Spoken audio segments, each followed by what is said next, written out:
Mbo'epymo koiha mombe'urã cuento.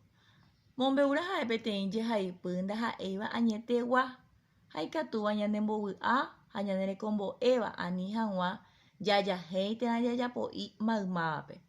Ñaipytyvõ ñamomba'e hag̃ua oĩva ñandejere ha mba'e. Los cuentos entonces son relatos fantasiosos que pueden alegrarnos, enseñar, dejarnos una enseñanza. Ejemplo, valorar nuestro medio ambiente, a las personas, para ayudar, etc.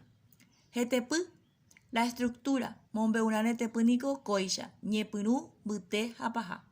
La estructura del texto es introducción, nudo y desenlace. En la introducción encontramos ya a los personajes, donde suceden los hechos y nos introducen un poquito ya el tema. En el nudo, mbytépe, ahí encontramos el desarrollo de un problema.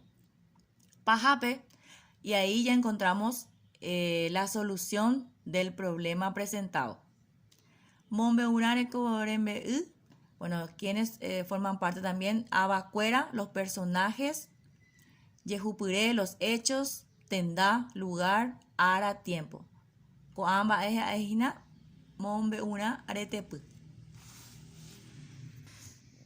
Uperie ñamba'apo ñandekuatia ñe'ẽme togue 66, tembiapo peteĩha, he'i ñamoñe'ẽtahína jehaipyre, ha'éva peteĩ mombe'urã. Ñahendupa rire térã ñamoñe'ẽmba rire moñe'ẽrã, jajapo tembiapo ambueha he'ívaina ambohovái, contexto. Mávapa oĩva mombe'uráme. ¿Quiénes son los personajes del texto? Siguiente. Mba'éichapa oime oñeñandu ambue mymbakuéra yryvukuéra renondépe. Mba'érepa. ¿Cómo se habrán sentido los demás animales frente a los cuervos? ¿Por qué? Oĩporãpa ñañembotuicha ambue ñanderapichápe. Mba'érepa. Es bueno creerse más que los demás. ¿Por qué? 2. Ambopapapy oikohaguéicha mombe'uráme. Enumero según lo que ocurrió en el cuento.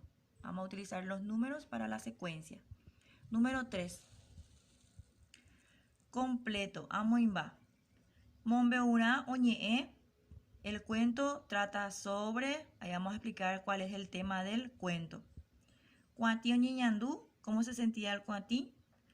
Mombe'urã ñanembo'e, ¿qué nos enseña el cuento? Número 4. Ahai mba'épa he'ise. Escribo el sentido de esta expresión. Ha péicha ñamohu'ã ñanerembiapo ko'ára pegua.